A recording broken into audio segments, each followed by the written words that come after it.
골로새서 3장 18절로부터 21절 말씀 보겠습니다.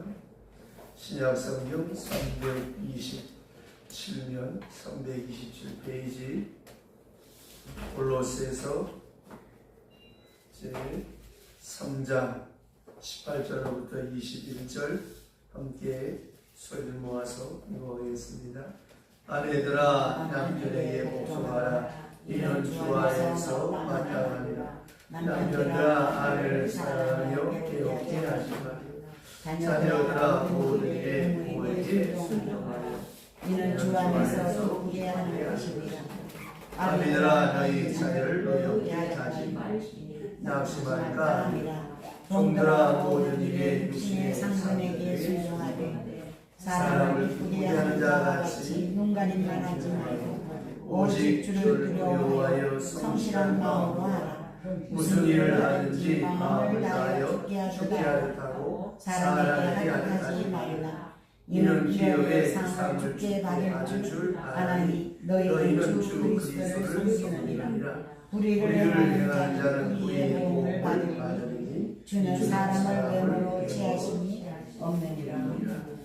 아멘. 지난 시간에 사도 바울의 편지에 대한 서론적인 말씀을 드렸습니다. 항상 이 교리적인 것, 무엇을 믿느냐, 어떻게 신앙생활을 해야 되느냐 하는 이 교리적인 것에 대한 말씀과 이제 집을 지었으면 그 기초가 있으면 거기다 이제 콘크리트를 치고 또 안에 인테리어를 하는 것처럼 우리가 세상 가운데서 어떻게 살아야 할 것인가 그 윤리에 대한 그런 말씀을 우리가 지금 공부하고 있습니다. 많은 사람들이 그런 생각을 합니다. 신앙생활을 마치고 알라딘의 마술된 것처럼 토끼 방망이처럼 금나와라 뜯다 하면 금나오는 걸로 이런 무속 신앙에서 벗어나지 못할 때가 많습니다. 이 기독교는 뭐예요? 철저하게 자기 부정을 하고 자기 몫의 태인 십자가를 지고 나를 따를 것이다. 그런데 이 십자가를 죽지 못해서 지면 이거는 뭐예요? 여러분이 어떤 일을 하실 때 죽지 못해, 마지 못해 하면 그 사람은 코를 안 끼어서도 발에 쇠고랑을 안 차서도 너입니다. 그러나 어떤 일든지 자원적으로 내가 이런 일을 할 수 있는 게 이게 하나님의 은혜다. 이런 기회가 내게 하나님의 축복이다. 내가 이렇게 매맞고 헐벗고 굶주린 것은 하나님의 은혜다. 그래서 바울은 그 모진 고난 속에서도 항상 하나님을 찬양했어요. 이제 이런 삶이 우리의 그 교회 안에서 점점 사라지고 전부 다 편안하게 십자가 없는 구원을 생각하니까 코로나에 교회가 무너지고 흔들리고 하는. 그러나 그런 가운데서도 흔들리지 않는 사람들은 그 교회를 지탱해 나가고 있는. 그 흔들리지 않는다는 것은 무엇입니까? 그 교리적인 그 말씀이 그 안에 굳건하다고 하는 것입니다. 그래서 흔들리지 않는 거예요. 지난 시간에 말씀드렸던 것처럼 이 말씀을 실천하지 않고 그 지식적으로 머리에 쌓아두면 교만한 사람이 되고 형식주의자가 되고 위선자가 되고 현대판 바리새인이 되었지만 그 한 말씀이란 내가 생활 속에 옮기게 될 때 그 말씀 속에 능력이 나타나는 거예요. 여러분 위대한 불의 명작 명곡을 쓴 사람들은 다 에어컨이 나오는 시원한 방에 온돌방에 앉아서 누워서 어쩌다 써서 명곡이 되고 명작이 된 사람은 아무도 없습니다. 죄와 벌, 까라마조프가의 형제들, 이 불의 명작을 쓴 러시아의 소설가 도스토옙스키는 사형 직전에 간발의 차이로 왕의 특사로 살아났어요. 그 지금처럼 뭐 휴대폰이 있겠습니까? 전화가 있겠습니까? 왕의 친서를 들고 온 사람 조금만 늦게 와서도 죽었어요. 후사의 생으로 살았어요. 그리고 시베리아의 추운 벌판에서 죽을 고생을. 그래서 나온 작품이 마주가 버리고 도스토옙스키 외에 저차적으로 까랑마주포 형제들 외에 베기아를 비롯해서 그런 명작이 나왔다. 명곡도 마찬가지입니다. 우리의 신앙도 마찬가지입니다. 왜 바울이 앞에 교리를 말하고 뒤 윤리를 말했겠습니까? 그렇게 살아야 하나님의 백성이고 천국을 이룬 것이고 그래야 내게 복이 오는 것. 이 세상에 공짜는 없습니다. 여러분 기도하지 않는데 어떻게 믿음이 자라고 영안이 열리겠습니까? 어떻게 말씀 이루고 살지 않는데 어떻게 하나님의 능력을 덧입을 수 있겠습니까? 그래서 지난 시간에 우리가 살펴본 이 말씀입니다만 이 가정에 대한 말씀을 우리가 생각하면서 이 부부 관계 또 부모와 자녀와의 관계 이 가정 윤리 이 가정 윤리를 왜 우리에게 말씀했는가? 상호 간의 의무를 가진다고 했어요. 당연한 것처럼 생각하지만 어디서 잘못되는 건 한쪽에만 의무가 있다고 생각하기 때문에 잘못되는 거예요. 부부간에 왜 갈등이 생기느냐? 아내가 아무리 잘하려고 해도 남편이 거기에 대한 자기 의무를 하지 않으면 이건 힘들어요. 또 남편이 아무리 애를 써서 가정을 지키려고 해도 거기에 박자가 안 맞춰지면 상호간의 의무가 존중되어지지 아니하면 그냥 무너지고 이 상호간의 의무 이런 의무를 가지는데 이게 없으니까 이 갈등이 생겨요. 그래서 지난 시간에 말씀드렸죠. 나는 돈 벌고 나는 돈 쓰고 이 문제가 되는 거예요. 서로 돈도 잘 써야 되는 거예요. 그러니까 이 상호간의 의무를 잘 감당해야 된다고 하는 것이죠. 그래서 이 옛날에 주종관계 있을 때 우리나라도 지금 한 80년 전만 해도 어디 여자들이 한상에서 밥을 먹었습니다. 정말 좋은 세상이 있잖아요. 이건 뭐냐면 서로 동등하게 대하지 않았는데 그리스도인들은 동등하게 대했다.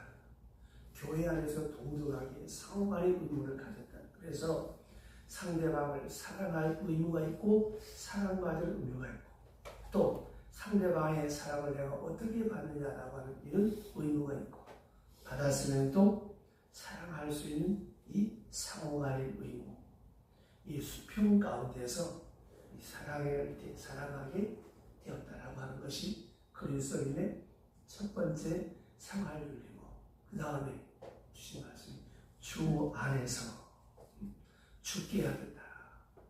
제가 늘 말씀드린 최유송 장로님이 신앙 고백을 쓴 죽게 하겠다. 그분은 저 시골에서 너무너무 가난하게 살아요. 이 첫 번째 기도죠. 하나님 나 부자 되게 해주세요. 두 번째 나 교수 되게 해주세요. 박사 되게 해주세요. 그리고 살아생전에 교회 100개 건축하고 죽게 해주세요. 정말 그 기도들은 다 이루어졌어요. 그 춥고 배고픈 산골 마을에서 그의 성공 비결을 간단하게 모든 일을 죽게 하자 됐다고 하는 거지. 참 이 말이 중요합니다. 사업장에 가서 처음 오픈 예배를 드릴 때 이 말씀이나 혹은 이삭이 그의 농사에 100배의 복 받았다고 하는 두 본문을 대깔대깔 참 많습니다. 그런데 이 최유송 장로의 그 고백처럼 여러분 사업뿐만 아니라 내가 부엌디기가 돼도 전업주부가 돼도 정말 주님께 하듯이 환경미화원이 돼도 주님께 하듯이 물론 힘들겠죠. 그 힘든 속에 보람 있고 가치가 있고 내게 행복이 있고 그 다음에 더 중요한 게 있어요. 하늘의 보상이 하나님 없는 선이 무슨 의미가 있습니까? 예수 부활 없는 선행이 무슨 의미가 있어요? 밑빠진 집을 부는 거지.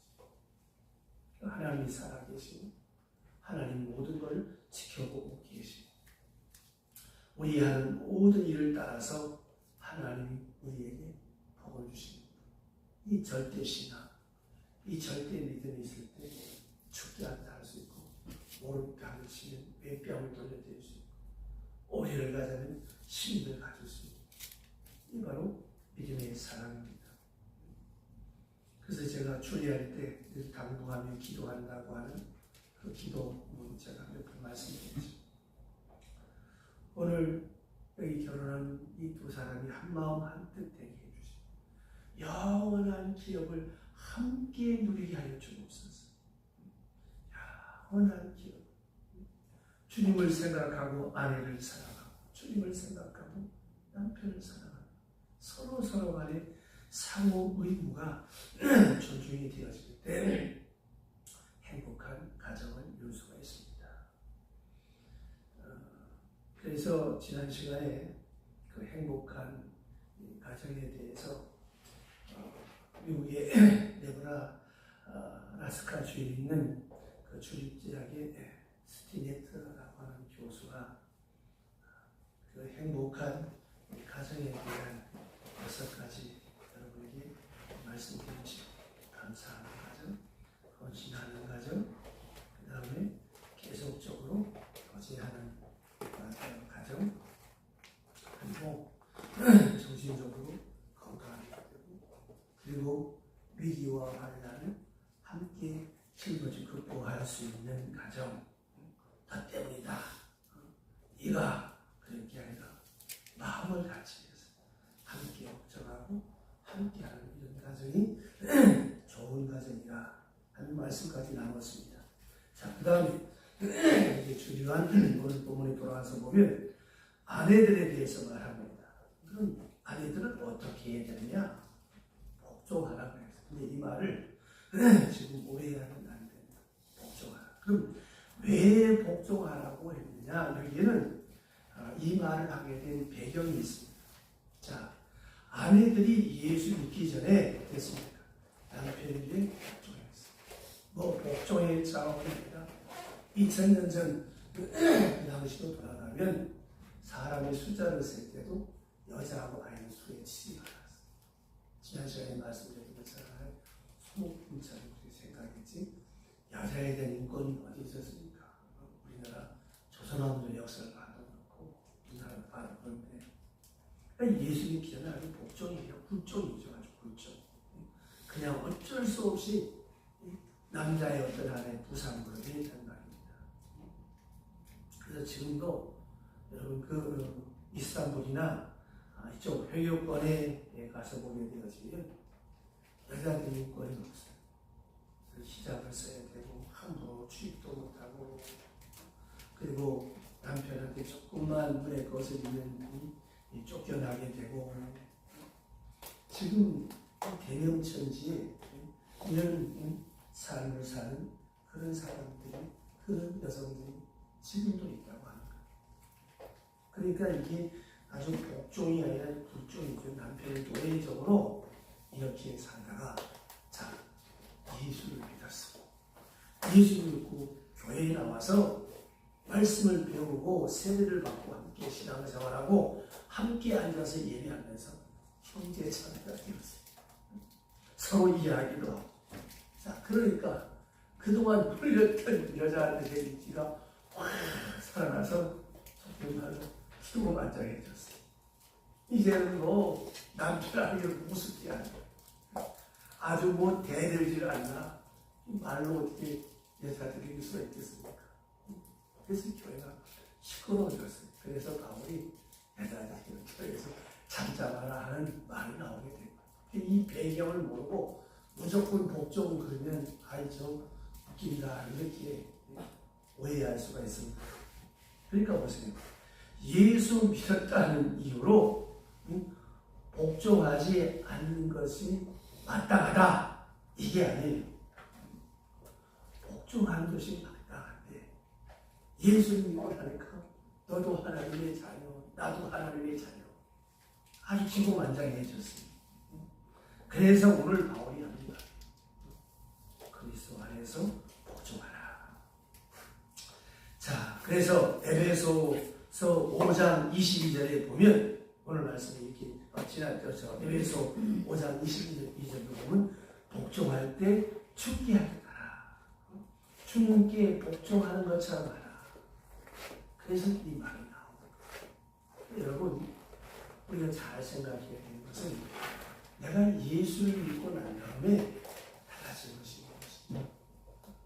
전보다 더 성실해야지. 저보다 더 진실해야지. 예수 믿기 전보다. 예수 안 믿을 때보다 뭔가 내게 더 아름다운 것이 있어야지. 근데 우리가 어떻습니까? 예수를 빙자하고 믿음을 빙자해서 내가 해야 될 책임과 의무를 다하지 않는 거예요. 이 로마가 기독교 국가가 된 요소 가운데 하나가 뭔가 하면 이 노예들이 예수 믿기 시작했어요. 지난 시점 이자인 목사 조덕삼자 벌써 그 시대가 어떤 때 일제 구하는 말입니다. 이자에게는 그 조덕삼이라고 하는 사람이 마부였어요. 쉽게 말해 종놈이었지. 같이 예수를 믿었어요.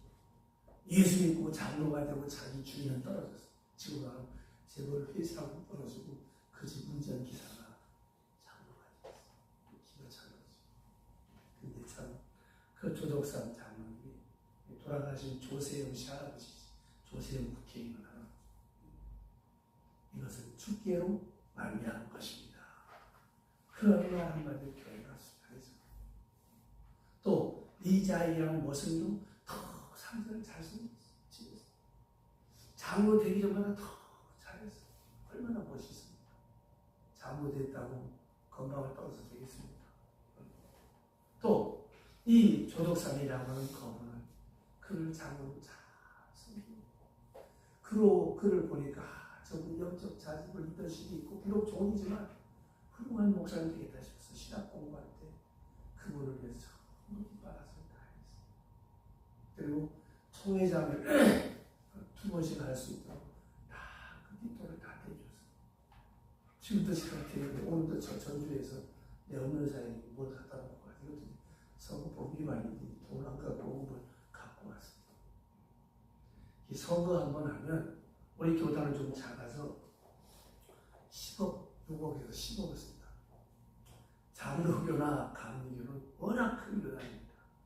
보통 30억. 그 돈이 다 어디서 나와? 다 교인들하고 어느 장로님이, 어느 권사님이. 이번에 우리 그 대학교에 임소호 목사님 작년에 부총장이 당선입니다.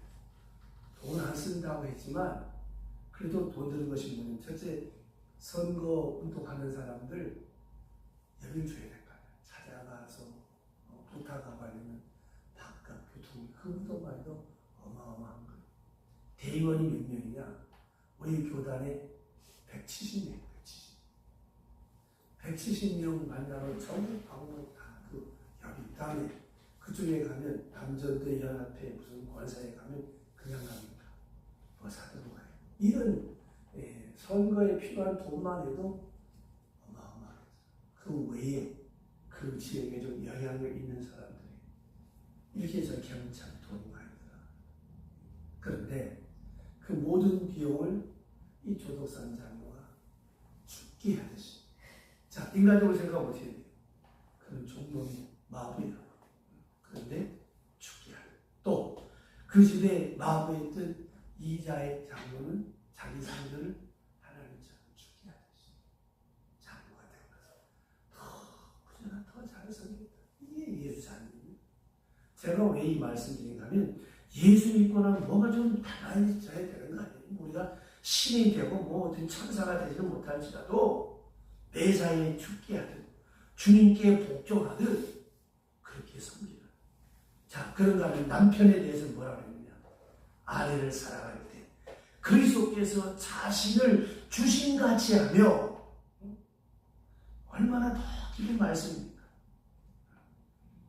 주님께 복종하는 것처럼 남편에게 복종하고 아내들은 또 남편들은 아내를 사랑할 때 예수께서 십자가에 자기 몸을 깨뜨려 피 흘리시고 물 한 방울 피 한 방울 다 하나님 다 쏟으신 것처럼 십자가에 죽으신 것처럼 사랑하라. 더 강력하고 더 센 말씀이죠. 이렇게 하라는 거예요. 이렇게 된다면 어느 가정에 무슨 문제가 있겠습니까? 문제는 뭔가를 바라기 때문에 이게 안 되는 거예요. 지치는 거예요. 아내를 위해서 십자가 지는 마음으로 우리가 주님께 충성을 다하며 순교하는 그런 마음으로 남편을 사랑해요. 그럼 무슨 문제가 되겠습니까? 직장 생활을 이렇게 한다고 생각해 보세요. 우리 회사 사장님을 위해서, 우리 회사를 위해서 내가 십자가를 지는 마음, 십자가 죽는 것처럼 그렇게 일한다고 해보세요. 또 사장님은 그 종을 생각할 때 하나님을 대하듯이, 하나님을 사랑하듯이. 이 여러분 얼마나 아름답습니까?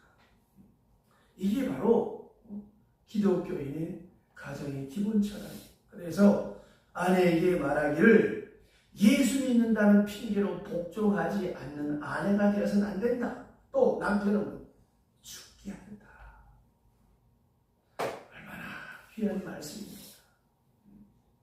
그리고 남편에 대해서 말하기를 아내 사랑할 때 아가파테라고 했어요. 헬라 원전에 보면 필리아가 사랑에 대해서 지난 주일날 제가 6가지를 말씀드렸죠. 아가페, 신적인 사랑, 에로스, 남녀가 육체적인 사랑, 스톨게, 친구 간의 사랑, 마니아, 집착, 스토커, 프라그마적 사랑, 상업 이해관계, 로저스, 카소로바적인 육체적인 사랑을 제가 말씀드렸죠. 여기서 말하는 것은 필리아도 에로스도 프라그마적 사랑도 아니에요. 아가페의 사랑을 하라. 아내를 사랑할 때 아가페의 사랑을 하라. 주님을 사랑하는 그 사랑을 하라. 이건 무슨 갈등이 있겠습니까? 그 다음에 또 하나, 이 줄을 달았는데 괴롭게 하지 마라. 아마 남편들이 아내를 많이 괴롭게 했던 것 같아요. 예나 오늘이나. 그때는 뭐 어둡고 암울한 시대고 인권이 있는 시대가 아니었으니까. 주도성을 가지고 권력을 행사했고 폭력을 행사했다는 것이죠. 자기 마음대로. 인권, 기분, 감정, 분위기, 명예 전혀 고려하지 않았어요.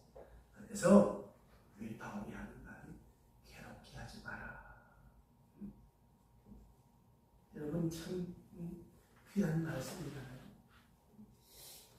우리가 어떤 인권이나 사회적 분위기나 윤리나 도덕을 떠나서 사람의 여러분 기본 정서가 어떤지 아십니까? 내가 우리 아는자 집사님을 행복하게 하지 않으면 내 마음이 기쁘고, 내가 우리 아는자한테 뭐라고 바락 하고 나면 내가 속이 좋을 것 같아요? 안 그래. 안 집사님이 막 기분 나쁘게 해놓고 할렐루야 하시길래 어떡하지? 아내가 남편 바가지 막 바꿔놓고 할렐루야 하면 그 정신을 나간 여자고, 남편도 아내 울려놓고 회사 출근해서 할렐루야 하면 그것도 정신 나간 거예요. 사람은 여러분 이 도덕적 질서와 제가 늘 말씀드립니다만 파스칼의 판세에 보면 도덕적 질서와 물리적 질서가 바로 대신하면 절대로 기쁠 수 없고 행복할 수 없고. 제가 지금 혀가 조금 안 좋아서 이상해서 죄송합니다만은 어쨌든 이렇게 괴롭히지 말라. 요새 이 성추행이란 말, 이 성희롱 참 조심해야 돼요. 근데 여러분 내정 표현 스킨십하고 성희롱의 차이가 뭔지 아세요? 간단해요. 내가 우리 조동일 사님을 사랑해서 손을 잡는 스킨십이세요. 내정 표현. 죄송합니다. 꼴보기 싫어. 내가 손을 잡는 성취 똑같은 행위인데도 사랑이 가면 나의 사랑이 고백이 되고 스킨십이 꼴보기 싫은 인간이 터치 않는 성취이 되는 겁니다. 이게 다 뭐예요? 사랑 없이 하는 일은 다 무기요, 능력이요, 무거운 짐이요, 희동이 되는 거예요. 애가 태어나면 3.8kg라고 하잖아요. 맞나 모르겠다. 3.8kg짜리 손자를 안고 다니는 기도. 3.8kg의 돌덩이를 가슴에 안고 다니는 힘들어서 못다니 팔이 아파서. 또 왜 그럴까요? 똑같은 무게인데. 네, 핏줄입니다. 사랑하는 손자니까 너무 그런 걸 잘 모르겠어요. 어쨌든 사랑이 있는 행위일 때는 참 소중한 거예요. 사랑 없는 행위는 상대방에게 굴욕적이고 자신에게도 힘겨운 것입니다. 그래서 소리 유명한 마틴 부모의 I am thou라고 하는 책이 있습니다. 그 제목 자체가 굉장히 I am thou, 너와 나라는 그런 책입니다. 나와 너의 이 수평적 관계가 있어야, 이런 인간적인 관계가 있어야 되는데 I am thou가 아니라 I am it.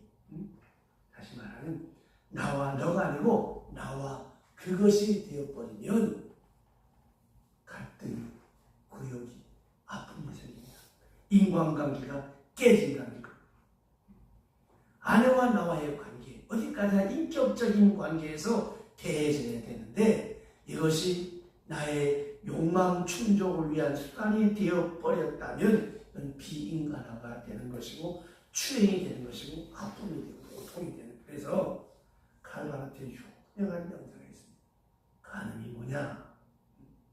다른 사람과 사바사바가 아니라 사랑 없는 성행위가 간음이다. 그래서 덧붙여서 설명하기를 설사 자기 아내와의 관계에서도 사랑 없는 성행위는 간음이라고 했어요. 뭘 말하는 거예요? 모든 일에 사랑이 동반되지 아니하면 그거는 고린도서 13장 공부했던 것처럼 우리는 꽹가리가 됩니다. 여러분, 교회를 섬기는 것도 사랑하는 마음이 없으면 이게 요식행위가 되고 위선이 되고 힘겨운 거예요. 제가 사랑은 뭐라고 그랬어요? 눈물의 씨앗이 아니라 사랑에는 수고가 따라요. 희생이 따르는 그 희생을 기쁨으로, 영광으로, 특권으로, 감사로 생각할 때 그 행위가 여러분 나도 기쁘고 상대방도 기쁘게 하는 거예요. 그러니까 정신적, 영적, 신앙적, 좀 더 말해서 예술적 사랑이 있어야 되는데 그럴 때만이 그것이 사랑의 상징적인 행위가 될 수가 있어요. 그래서 아내를 사랑하라, 남편에게 복종하라, 아내를 사랑하라. 바울이 이렇게 이 고로새 교회 성도들이 권면합니다. 그 다음에 자녀들에 대해서, 자녀들은 옛날에 하나의 그냥 뭐 여자들처럼 하나의 부속물, 그래서 많이 학대를 했고 자기 물건처럼 생각했고 소유물처럼 재산처럼 생각해서 자녀를 많이 두었어요. 근데 여기에 대해서 오늘 바울은 자녀들에게 먼저 말하기를 순종하라. 불종이 아니고 축지 못해 복종이 아니고 기쁜 마음으로 부모님께 순종하라. 존경하는 마음으로 믿음을 가지고 감사하는 마음으로 순종하라. 이것이 그리스도인의 잔리, 특별히 주 안에서 그랬습니다. 에베소서 6장 1절 말씀 잘 읽으시죠. 자녀들아, 주 안에서 순종하라. 이것이 옳으니라. 주님 안에서, 하나님 안에서 주님을 생각하는 마음으로, 하나님을 생각하는 마음으로 신앙적으로 죽게 하듯이 부모님께 순종하라. 어저께인가 타종교사가 아니지만 법륜 강의 들으니까 거기 그런 얘기가 있었어요. 부모 모시는 것에 대해 어떤 남자가 질문을 했는데 그 얘기를 하더라고요. 참 맞는 얘기, 철학적인 얘기인데, 자, 어느 동물이 그 부모를 공경하느냐? 어느 동물? 또 모든 동물들은 자식을 낳고 자식을 키워. 근데 사람은 그 부모와 자녀의 관계에 있어서 부모가 자식을 사랑하지 않는 것은 죄다. 잘못된 거다. 그 다음에 자식이 부모를 공양하지 않는 것은 죄는 아니고 선택사항이라고. 그 사람 말이 맞는 건 아니에요. 다만 그렇게 하면 그게 선한 것이다. 그것까지만 얘기했어요. 복이라는 얘기가 안 했어요. 성경은 어때요? 금생과 내생 약속 있는 복을 받고 장수한다고 했잖아요. 그 사람은 철학적 원리에서 말한 거고, 성경은 주 안에서 내 부모를 공경하라. 공경하면 복을 신다고 했어요. 안 하면 심지어 이 구약에서 뭐라고 했어요? 돌로 쳐준다고 했어요. 무서운 법이죠. 그래서 오늘 바울은 여기에서 자녀들에게 죽게 하듯이 순종하라.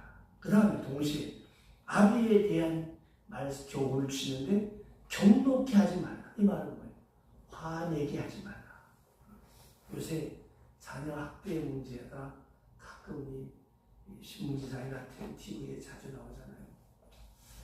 난 그걸 볼 때 참 마음이 아프고, 어떻게 자기 자식을 저렇게, 또 남의 자식이지만 의붓 자식이고 하지만 저렇게 하나 싶으면 너무 가슴이 아프고, 또 그 어린이집에서 그 부모들이 아이들 그 학대하는 삶을, 저 사람들 좀 제정신이 아닌가 하는 그런 생각이 들어요. 물론 아이가 뭐 힘들게 할 수 있지만, 그래서 저는 그렇게 생각을 해요. 정말 아이를 낳을 때 우리 어머니처럼 자연분만을 안 해서 그런가. 고생을 하고 아이를 낳잖아요. 그러니까 지금 우리 시대 어떻습니까? 자식을 끔찍히 생각하고, 너무 끔찍히 생각하는 거지. 왜냐하면 내가 충분하다, 낳은 자식. 근데 이 고생과 이 아픔이 요즘에 쉽게 제왕절개에서 나고 있어요. 또 무통부만이나 뭐다 해서 이렇게 하는데, 심리적으로 여기에 많은 영향이 있지 않겠는가. 제가 더 연구 공부해봐야 되겠습니다만, 정말 그런 것 같아요. 왜냐하면 사람은 자기가 투자한 만큼, 땀을 흘린 만큼, 애쓴 것만큼 마음이 가게 돼 있어요. 이 교회의 주인이 누군지 아세요? 이 교회에서 많이 땀을 흘린 사람, 많이 기도한 사람. 근데 우리 교회는 이 목사들이 이 교회를 주도해서 하다 보니까 주인의식이 없어요. 그냥 다 불면 날아갈 사람도 많습니다. 몇분 안 그렇지만 어쨌든 이게 참 차이가 있는 거예요. 여러분 자식이 왜 귀합니까? 다 나왔으니까, 죽을 고생해서 나왔으니까, 내 핏줄이니까 얼마나 소중합니까? 그래서 오늘 여기 주신 말씀이 죽게 하듯하라. 그리고 아버지는, 부모는 자식을 경록케 하지 말라. 함부로 대하지 말라는 것이죠. 에베소서 6장 4절에 보면 노엽게 하지 말고 오직 주의 교양과 훈계로 양육하라. 노엽게 하지 말라. 화나게 하지 말라. 왜 그랬을까요? 왜 이런 말 했을까요? 감정을 존중히 여기라는 거예요. 인격을 존중히 여기라는 것입니다. 여러분 잘 아시는 것처럼 아이를 충고할 때도